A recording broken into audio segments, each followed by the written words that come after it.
How's it going, guys? Welcome back to Blake Check. If you're new to the channel, my name is Blake. This is my wife, Jess. Hi. It's nice to meet you. Today you join us at Chapman Volkswagen in Scottsdale, Arizona. And if you've been following the channel for a little while, you'll know that we've been waiting patiently for our Volkswagen ID.4 to arrive, and there it is. So we are here with my wife's Model 3 Long Range. The plan today is to trade that in and take delivery of the ID.4. So there's a few things we need to do before we take delivery of the ID.4. First of all, my wife has not even been around an ID.4. She's never sat in one or driven one, so we need to walk around the car and make sure she likes it. If she does, we're trading in the Model 3, like I said, so we have to make sure that the financials work out for us. So those are two big ifs that we're hoping to answer today. So without further ado, let's go walk around the ID.4. This is the new 2023 Volkswagen ID.4. This electric SUV first debuted in September of 2020 and has been making waves in Europe and now in the US ever since. We first reserved our ID.4 at the end of 2021 and have been waiting patiently for its arrival for over a year. A few items worth mentioning are that the VW ID.4 comes in a variety of trim levels ranging in price, available features, and battery capacity. The spec you see in front of you is the ID.4 Pro S rear-wheel drive. It's positioned in about the middle of the spectrum. It has the most battery capacity available at 82 kilowatt hours and some notable premium options including a panoramic glass roof, leatherette seats, and an automatic tailgate. It has a rear cargo capacity of 30.3 cubic feet with the seats up, and that expands to 64.2 cubic feet if you fold the seats fully flat. This ID.4 is spec'd in pure gray, which is my personal favorite color. It's a matte gray with a gloss finish that looks completely different in dark versus bright conditions. Another thing to note is that the 2023 model year ID.4 is assembled in Chattanooga, Tennessee, making this electric SUV eligible for the new $7,500 federal tax credit. Now, I know I left a lot of details out, but whether or not we take delivery of this car, I'll be sure to do a full review of the 2023 model year ID.4 in a future video, so stay tuned for that. Yep. Let's get this out of the way. It's not regen braking. No. So one of the interesting things about the ID.4 is that it does have regen braking, but it doesn't automatically turn on. There's no like setting in the infotainment system that turns it on. What you need to do is turn it on via the gear shifter there. If you push that lever forward to turn into drive again, it goes to that B mode, and that's like the regen braking mode. So kind of interesting. I don't love that because then it's like one extra thing you have to remember to do whenever you get in the car, because once you become used to regen braking, it's something that you keep on all the time, I think. It extends your range. It helps reduce the wear on your physical brake pads. It's just all around a good feature to have in an electric vehicle, I think. It's just that initial transition from regular brakes, if you're not used to regen braking, that's uncomfortable. So it's unfortunate that it's something that you have to continue to turn on once you do become used to it. But anyways, this is your first time driving the ID.4. Yeah. What do you think? It's nice. It's really smooth. Yeah. Not used to being so high up. Yeah. It's been a while since you've owned or driven an SUV, I think, right? It has been, yeah. Okay. So I like the feel of it. It feels like an EV. Yeah. It feels smooth. Why don't you give it the beans real quick? Okay. I mean, it does. It's not as quick as even your long range Model 3, but it still has like that electric instant torque. So it's not a ton, but it's like it's not as exciting as driving even your Model 3. So just to clarify, this is the ID.4 rear-wheel drive, so it just has one motor in the back. If you upgrade to the all-wheel drive, you get that second motor up front, which actually increases the horsepower and lowers that 0 to 60 time on this car. We ordered the trim that didn't have that because you actually get more range if you order the rear-wheel drive ID.4. Speaking of range, one thing I wanted to comment on is that when we ordered this car, it estimated that the max range was 275 miles in the rear-wheel drive. That's the most range that you can get on an ID.4 here in the US. But I'm looking at the center display there. I don't know if you can see it well, but it looks like the max range is actually 311 miles. Actually, that's not even the max range. That's at 95%. So you're looking at closer to like 315, maybe even like 320 on a full charge on the ID.4. So I think that 275 mile range is conservative, which honestly I prefer. I like to have that buffer and just like see how the range changes if you do stuff like turn off the AC, if you like drive a little smoother and slower. I'd like to see how the range like changes immediately. So that's something that I think that Tesla can learn from. I know a lot of Tesla drivers get really frustrated when their car says that they have, an extra 200 miles of range or something, and that they can get to whatever destination they're hoping to get to, but maybe it's cold or something, or you're using the AC more, or you're driving aggressively and you cut it a little too close for comfort, or maybe you don't even make it to your destination. And I know that's super frustrating for people. We've never run into a problem like that, but I have heard horror stories, and I think doing something like this where you like are conservative in your range estimates that you advertise, you avoid some of that frustration for customers. So anyways, back to the driving experience.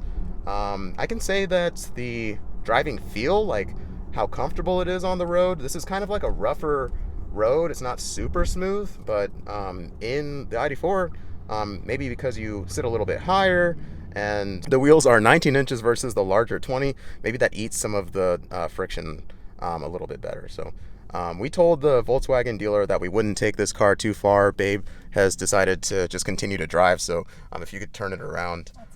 Actually, while we're doing that, crank the wheel all the way, because one of the coolest things about this car is like the crazy turn radius. That's cool. So that's another testament to the ID.4. I don't know of another SUV that can turn on a dime like the ID.4 can. So if you live in a place where the parking is tight, maybe the ID.4 is something for you to consider if that's a concern for you. It's really not for us. I don't usually find myself in a situation where a tighter turning radius is like a make or break. There goes a pretty Model 3 over there. But it's definitely something that's nice to have. I think it can help you get out of like a sticky situation. But yeah, we're gonna head back to the dealership and I think make our final decision on the ID.4. All right, so we're back at the dealership, and one more thing that I want to point out to you guys is the glass roof, or the sunroof, and how to operate that. So there's kind of like this groove here that you just slide your finger along in order to operate that. It's not a button or anything, so it's all by touch. But as you can see, the sunroof is automatically whirring back into place, which is really cool. We have an aftermarket sunshade that goes on the top glass in our Model 3.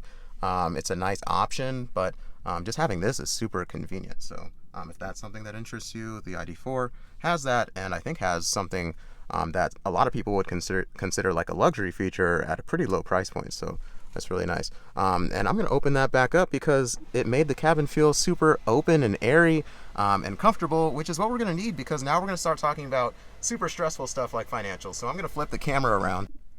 All right, so we have 3 things that we need to check off before we can say that we're going to take delivery of this car.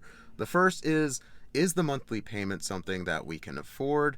The second is that rear cargo space going to be a feasible option for our dogs to sit in? And third, and most importantly, does my wife like the car? So first of all, we just spoke to the Volkswagen dealer, all of the financial guys, everything. They did a full estimate on our car and the valuation on that. So we have the bottom line, like our monthly payment option or number, which I'll go ahead and be honest with you, it's going to be $600. And so that was just a combination of working with the dealer to get a good trade-in estimate, the best trade-in estimate, honestly, that we've gotten on our Model 3 from anywhere. We took it to CarMax. I did an online estimate on Carvana, and obviously did a trade-in estimate on Tesla's website. And out of all of those, Volkswagen gave us the most amount of money for the Model 3. So that was the first check. Secondly, is that rear cargo space going to be a feasible option for the dogs to sit in? Like I was saying before, long term, for a long trip, anything longer than like an hour, I don't think we want to keep the dogs back there, but we don't really see ourselves putting the dogs back there for longer than an hour. We live like 45-ish minutes away from where my parents live on the other side of town, and that's really the only time where we see us taking the dogs and our newborn and the 2 of us in the car together, and this car can do that. So that's honestly, for me, check number 2. So that that works out for us in our use case. It might not for you guys. So again, this is really just what works for us in our family. You guys might have other priorities and options, but so far we're at 2 check marks. So the last and most important one is, does my wife like this car? So maybe you can answer that one for us. Yes, the answer is yes. I really do like it. I mean, I picked it out, Right. and so I liked it at that point, and then now seeing it in person and driving it and just being in it, I still really like it. I think it suits me. Yeah. I love that, like, you got to pick everything that you wanted in a car. You picked the exterior color, the interior color, the trim level. When we reserved your first ID.4, you didn't get to pick the trim level that you wanted. You didn't get the moonroof, the leather seats. You didn't get the automatic rear tailgate. So when we reordered, we added all those additional options because those are the things that my wife wanted. Happy wife, happy life. The leather seats. Mostly the leather seats, because with a baby, you know, spit up all other sorts of bodily fluids and stuff. You don't want to have to try to get that out of a carpeted seat. So I agreed with you. That's why we went ahead and upgraded on the trim level to the Pro S from the Pro. But yeah, that's 3 check marks. So I think we're going to go ahead and do this. Yeah. So honestly, we didn't know that we were going to take delivery of this car whenever we got here today. So you're learning about this just like us at the same time. So we're super excited to be driving this car home. It took a lot of negotiating, a lot of decision making, but at the end of the day, it really makes sense for our use case and our lifestyle. So that's really it. We're gonna do some more videos with this car. Obviously, because it's not a Tesla, it goes off of a DC fast charging network, specifically Electrify America. This car actually comes with 3 years of free Electrify America, so there's going to be a ton of content coming to the channel where I'm going to go to all of the EA stations around the state. We're going to take it on road trips and try our luck with charging stations in our main destinations like California. We do road trips out there all the time. So I'm going to take you guys along for the ride when we do that too. Show you the good, the bad, the ugly, and everything. So stay tuned for the rest of that. Thanks for watching this far into the video. If you like what you saw, help us pay for this car. Subscribe to the channel, leave me a like on this video, and comment in the comments section below. What do you guys think about our decision to trade in my wife's Tesla Model 3 Long Range for her new Volkswagen ID.4 Pro S? I know, like me, many of you guys are Tesla fans too, but I assure you that the Tesla content has not come to an end on the channel. We still have my Tesla Model 3 Performance Stealth Editions, and I assure you that the shenanigans shall continue. But that's all we have for today. Thanks for watching. This has been Blake Check, and that's a wrap.